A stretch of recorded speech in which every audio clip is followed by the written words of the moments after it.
Hey guys, welcome back to our channel. After a long back video இது 1 month அப்புறமா இந்த ஒரு update நம்ம சென்னை எக்மோர் சென்னை பீச் இந்த 4th லைன் ஒர்க் அந்த அப்டேட் பற்றி தான் இப்போ பார்க்க போகிறீங்க. வீடியோ ஃபுல்லாக ஸ்கிப் பண்ணாமல் பாருங்கள், அப்போ தான் உங்களுக்கு ஒரு இன்ஃபர்மேட்டிவாக இருக்கும். எந்த அளவுக்கு அவங்க ஒர்க் வந்து கம்ப்ளீட் பண்ணியிருக்காங்க, என்னென்ன ஒர்க்ஸ் என்ன பெண்டிங் இருக்குது, நீங்கள் நான் ஃபுல்லாக கவர் பண்ணுறேன். சைட் பை சைடு இன்ஃபர்மேஷனும் தரேன். ஆல்மோஸ்ட் முன்னாடி ஒரு 3 வீடியோஸ் போட்டிருக்கேன். ஸோ அதுலேயும் உங்களுக்கு நல்லா கொஞ்சம் யூஸ்ஃபுல்லாக இருந்தது நான் நினைக்கிறேன். ஸோ இந்த வீடியோ வந்து நீங்கள் ஸ்கிப் பண்ணாமல் ஃபுல்லாக பாருங்கள், கண்டிப்பாக உங்களுக்கு இன்ஃபர்மேட்டிவாக இருக்கும்.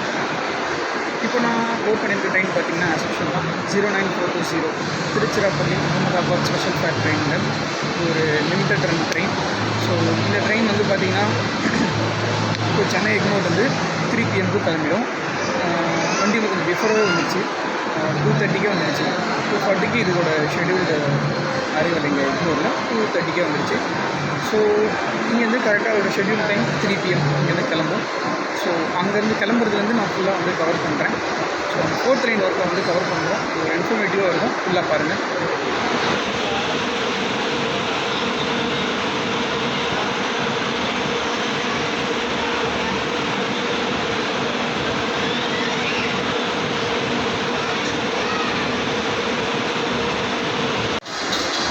என்னோடய டிக்கெட் ஃபேர் பார்த்தீங்கன்னா சென்னை எக்மோர்லேருந்து பெரம்பூர் ரயில்வே ஸ்டேஷன் வரைக்கும் 45 rupees ஒருத்தருக்கு, ஒரு பர்சனுக்கு 45 rupees.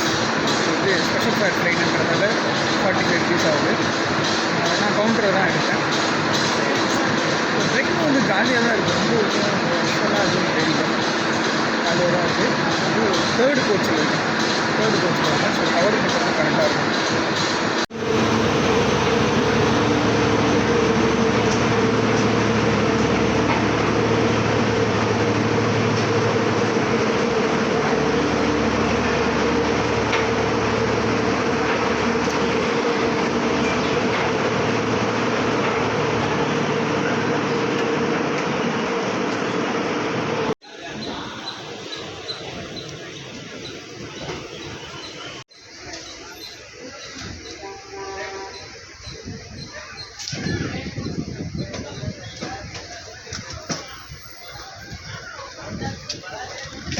ரெகுலராகவே இந்த திருச்சிராப்பள்ளி அகமதாபாத் ஸ்பெஷல் ஃபேர் ட்ரெயினுக்கு 6th பிளாட்ஃபார்ம் தான் அலாட் பண்ணுவாங்க. இந்த தடவை 5th பிளாட்ஃபார்ம்லேருந்து இந்த ட்ரெயின் வந்து கிளம்பியிருக்கு. ஸோ இந்த ஓவர் பிரிட்ஜ் பக்கத்துலேயே ஒட்டி வர மாதிரி இருக்குது இந்த பிளாட்ஃபார்ம் வந்து கிளம்பும்போது.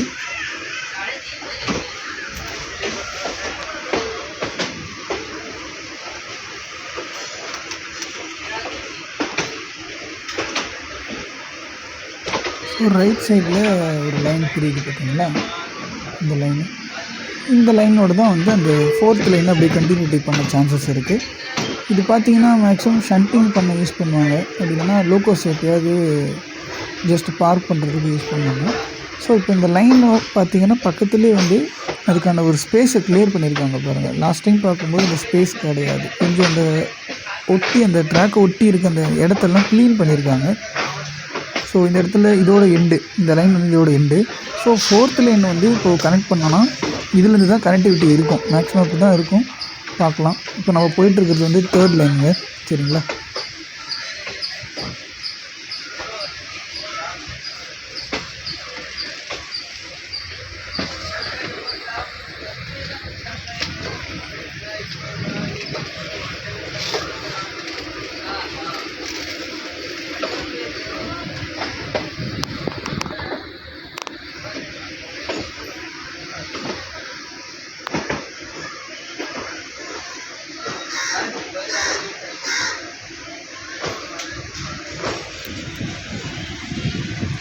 வலது பக்கத்தில் டாக்டர் அம்பேத்கர் அரசினர் மேல்நிலைப் பள்ளி. ஸோ இந்த ஸ்கூலுக்கு காம்பவுண்ட் சுவர் ரெடி பண்ணிகிட்ருக்காங்க. லாஸ்ட் டைம் பார்க்கும்போது பார்த்திங்கன்னா நிறைய செடி இந்த இடம்லாம் கிளியர் பண்ணாமல் இருந்தது. இப்போ காம்பவுண்ட் சுவர் எழுப்புறதுக்கான ஒர்க் போயிட்டுருக்கு. நல்லா கிளியர் பண்ணியிருக்காங்க. நிறைய ஒரு சின்ன சின்ன செடிகளும் நிறையா இருந்தது. கட்டெல்லாம் கட்டியிருந்தாங்க ட்ராக்குக்கு பக்கத்துலேயே. இப்போ நம்ம போயிட்டுருக்க ட்ராக்குக்கு பக்கத்தில் கட்டெல்லாம் நிறைய கட்டியிருந்தாங்க. ஸோ அதெல்லாம் கிளியர் பண்ணி இந்த பிளேசஸை நல்லா க்ளீன் பண்ணி இப்போ காம்பவுண்ட் சுவர் எழுப்பிட்டுருக்காங்க. அதுக்கான ஒர்க் போயிட்டுருக்கு.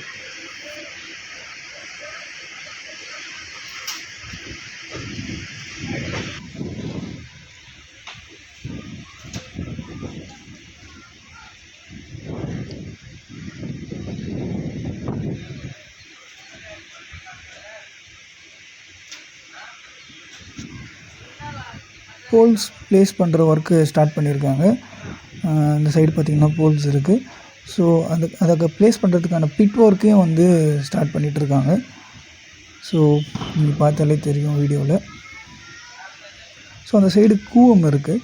ஸோ அதுக்கான ஒரு காம்பவுண்ட் வால் தான் இது. ஸோ இதையும் வந்து கம்ப்ளீட் பண்ணிகிட்ருக்காங்க.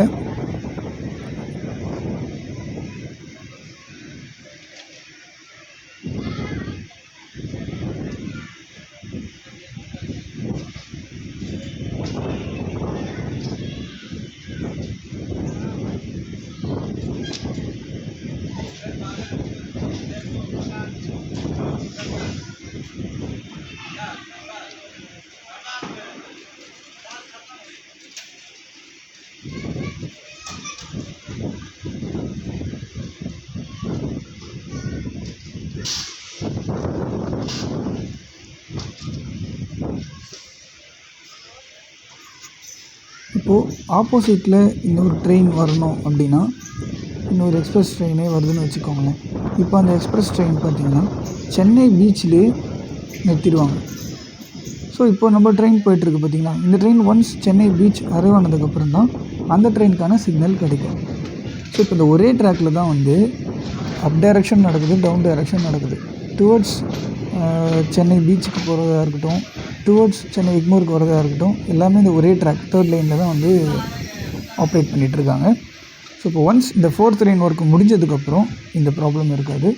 ஸோ அப் டைரக்ஷனுக்கு தனியாக ஒரு ட்ராக்கு, டவுன் டைரக்ஷன் தனியாக ஒரு ட்ராக் வந்துடும், ஈஸியாகிடும். ஸோ இப்போ இந்த சைடு போகிற கூட்ஸ் ட்ரெயினும் சரி, எக்ஸ்பிரஸ் ட்ரெயினும் சரி, இந்த 3rd லைன் மூலமாக தான் ஆப்ரேட் பண்ணிகிட்ருக்காங்க.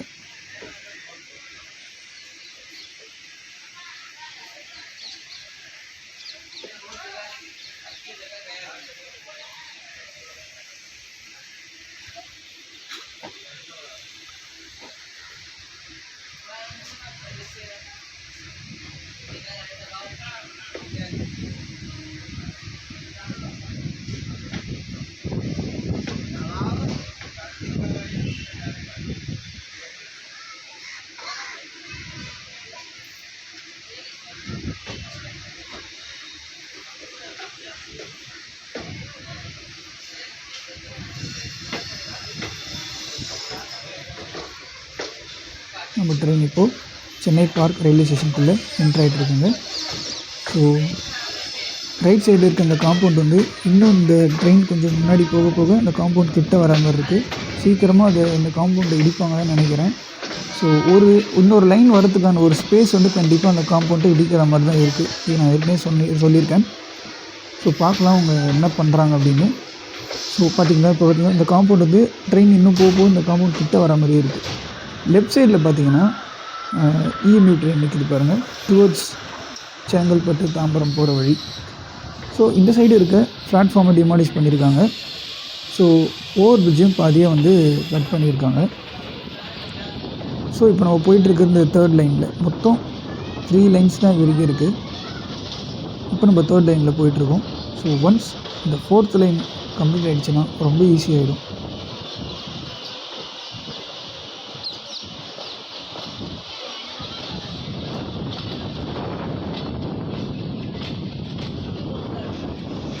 ஸோ இந்த கூவம் ரிவர் இருக்குது பார்த்திங்கன்னா, இதுக்கு ஒரு பிரிட்ஜு. ஸோ இப்போ இந்த 4th லைன் வரணும்னா அதை கிராஸ் ஓவர் பண்ணி போகிறதுக்கான பிரிட்ஜ் ஒர்க் போயிட்டுருக்கு. ஸோ ரைட் சைட்லேயே பார்த்திங்கன்னா எம்ஆர்டிஎஸ் ரயில்வே ஸ்டேஷனோட பில்டிங் இது. ஸோ இது மட்டும்தான் பெண்டிங்கில் இருக்குது. ஸோ இந்த ரயில்வே ஸ்டேஷனை பொறுத்த வரைக்கும் மற்றது எல்லாமே டிமாலிஷ் பண்ணிட்டாங்க. ஸோ போல்ஸும் வந்து ப்ளேஸ் பண்ணியிருக்காங்க. ஸோ இந்த சைடு பார்த்திங்கன்னா மேக்ஸிமம் வந்து பிளாட்ஃபார்ம் வந்து சிங்கிள் பிளாட்ஃபார்மாக இருக்கும். ஒரு பக்கம் அப் டைரக்ஷனில் ட்ரெயின் போகிற மாதிரி இருக்கும், இன்னொரு பக்கம் டவுன் டைரக்ஷனில் ட்ரெயின் வர மாதிரி இருக்கும். ஸோ சிங்கிள் பிளாட்ஃபார்ம் எக்ஸாம்பிள் வந்து திருமுல்லவாயில் ரயில்வே ஸ்டேஷன் சொல்லலாம், நிம்லிச்சேரி ரயில்வே ஸ்டேஷன் சொல்லலாம். ஸோ இந்த மாதிரி ரயில்வே ஸ்டேஷன்ஸ் மாதிரி தான் இருக்கும்னு நினைக்கிறேன் பிளாட்ஃபார்ம். ஏன்னா பார்க்குறதுக்கு அப்படி தான் இருக்குது. ஒரே பிளாட்ஃபார்ம், 2 சைட்லேயும் ஆப்போசிட் டைரக்ஷனில் ட்ராக் இருக்கும். அந்த மாதிரி தான் பில்ட் பண்ணுற மாதிரி இருக்குது. பொறுத்திருந்து பார்ப்போம்.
சென்னை ஃபோர்ட் ரயில்வே ஸ்டேஷனுக்குள்ளே நம்ம ட்ரெயின் என்ட்ராகிட்டு இருக்குங்க.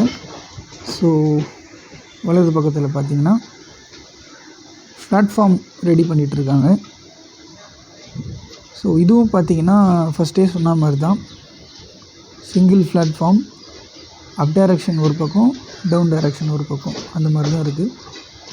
எக்ஸாம்பிள் பிளாட்ஃபார்ம்ஸும் ஆல்ரெடி சொல்லியிருந்தேன். வியாசர்பாடி, ஜீவா, இந்துச்சேரி, திருமுல்லவாயில், ஸோ இந்த மாதிரி பேசிஸில் தான் இருக்கும்னு நினைக்கிறேன். பார்க்கலாம் ஃபர்தராக என்ன மாதிரி அப்டேட்ஸ் இருக்குதுன்னு. ஸோ 1 மந்த்துக்கு அப்புறம் தான் நான் இந்த வீடியோ எடுக்கிறேன். பிப்ரவரி தான் லாஸ்ட் எடுத்தேன், அதோடு இப்போது எடுக்கிறேன். இன்றைக்கி 31 மார்ச். ஸோ அப்டேட்ஸ் இருக்குது.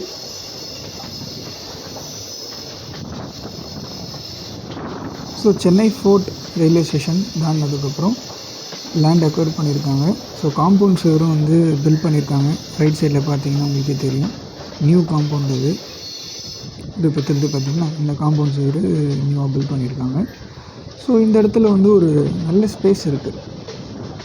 இப்போ போயிட்டுருக்க 3rd லைன், அது இல்லாமல் இப்போ வரக்கூடிய 4th லைன், அதுக்கப்புறமா எம்ஆர்டிஎஸோட அந்த டபுள் லைன். ஸோ இதுக்கான ஒரு நல்ல ஸ்பேஸ் இருக்குது. ஸோ இப்போ இந்த ரைட் சைடில் தெரிகிற இந்த காம்பவுண்டு வந்து கண்டிப்பாக இடிப்பாங்க தான் நினைக்கிறேன். ஏன்னா இப்போ அந்த காம்பவுண்டை வந்து இடித்தா தான் கொஞ்சம் ஸ்பேஸ் இருக்கும். ஸோ கண்டிப்பாக அந்த காம்பவுண்ட் வந்து இடிப்பாங்க தான் நினைக்கிறேன். ஸோ இப்போ ரைட் சைடில் பார்த்தீங்கன்னா ப்ளூ கலர் ஷீட் போட்டிருக்காங்க பார்த்தீங்களா, இந்த இடத்துல லேண்ட் அக்வயர் பண்ணியிருக்காங்க. நல்ல ஒரு ஸ்பேஸ் இருக்குது அவங்களுக்கு. ஸோ சென்னை ஃபோர்ட்லேருந்து இந்த ஸ்ட்ரெச் வரைக்கும் கரெக்டாக இந்த இப்போ பார்த்துட்ருக்கீங்க பார்த்தீங்களா, இந்த ஸ்ட்ரெச் வரைக்கும் ப்ராப்ளம் இல்லை. 4th லைன் ப்ளஸ் எம்ஆர்டிஎஸோட டபுள் லைனோட ரன் ஆக சான்சஸ் இருக்குது கண்டிப்பாக. ஏன்னா ஸ்பேஸ் நல்லா இருக்குது இந்த இடத்துல. ஸோ இதுக்கப்புறம் வரக்கூடிய ஒரு 200 மீட்டர் ஒரு ஸ்ட்ரெச்சு மட்டும்தான் கொஞ்சம் க்ரூஷியலாக இருக்கும்னு நினைக்கிறேன். ஏன்னா ஸ்பெசிஃபிக்காக இப்போ பார்க்குறீங்க பார்த்தீங்களா, ரைட் சைடில் ரிசர்வ் பேங்க் ஆஃப் இந்தியாவோட பில்டிங் அது. ஸோ இந்த இடத்துல லேண்ட் அக்வயர் பண்ண முடியாததால் எம்ஆர்டிஎஸ் லைனை சிங்கிள் லைனாக ஆப்ரேட் பண்ண சான்ஸ் இருக்குது. ஏன்னா ஸ்பேஸ் கிடையாது. ஸோ அதனால் இந்த பார்க்குறீங்க பார்த்தீங்கன்னா அந்த பில்டிங், இதுதான் ஆர்பிஐ பில்டிங். ஸோ இந்த ஸ்பெசிஃபிக் பார்ட்லேருந்து அந்த ஆர்பிஐ சப்வே இருக்குது பார்த்தீங்களா, அது வரைக்கும் மட்டும் எம்ஆர்டிஎஸ் லைனை சிங்கிள் லைனை ஆப்ரேட் பண்ணுவாங்க. ஸோ அப்படி தான் சான்சஸ் இருக்குது. பார்ப்போம், ஃபர்தர் அப்டேட்ஸ் வந்த பிறகு நம்ம பார்ப்போம். ஸோ இந்த சப்வே தாண்டினதுக்கப்புறம் ஆஸ் யூஷுவலாக வந்து எம்ஆர்டிஎஸ் வந்து டபுள் லைனை ரன் ஆகும். அதுக்கப்புறம் வந்து 4th லைன் ஆஸ் யூஷுவலாக இருக்கும். ஏன்னா அந்த லேண்டை அக்வயர் பண்ண முடியாத ஒரு சூழ்நிலையால் சிங்கிள் லைனை ஆப்ரேட் பண்ண சான்ஸ் இருக்குது.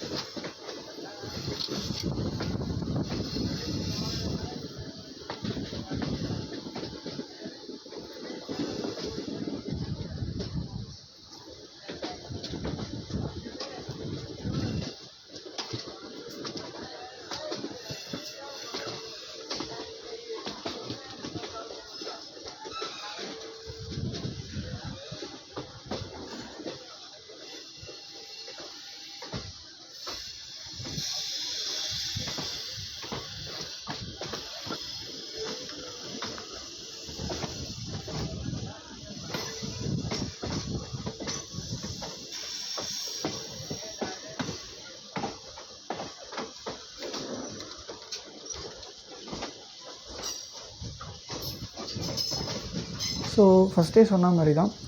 ஸோ இப்போ நம்ம போயிட்டுருக்கோம், ஆப்போசிட்டில் வேறு எதுவும் ட்ரெயின் வரல. இன்கேஸ் ஆப்போசிட்டில் ட்ரெயின் வருது அப்படின்னா ஒன்ஸ் அந்த ட்ரெயினை வந்து பீச் ரயில்வே ஸ்டேஷனில் ஸ்டாப் பண்ணிடுவாங்க. நம்ம train once beach railway station arrive ஆனதுக்கப்புறம் தான் அந்த ட்ரெயினுக்கு சிக்னல் கிடைக்கும். டுவர்ட்ஸ் எக்மோர் போகிற அந்த ட்ரெயினுக்கு சிக்னல் கிடைக்கும். ஸோ இந்த 3rd லைனில் கூட்ஸ் ட்ரெயினும் ஆப்ரேட் பண்ணுறாங்க, எக்ஸ்பிரஸ் ட்ரெயினும் ஆப்ரேட் பண்ணிகிட்ருக்காங்க. ஒன்ஸ் இந்த 4th லைன் கம்ப்ளீட் ஆனதுக்கப்புறம் இந்த இஷ்யூஸ் இருக்காது. இப்போது சென்னை பீச் நம்ம அரைவாயிட்டோம்.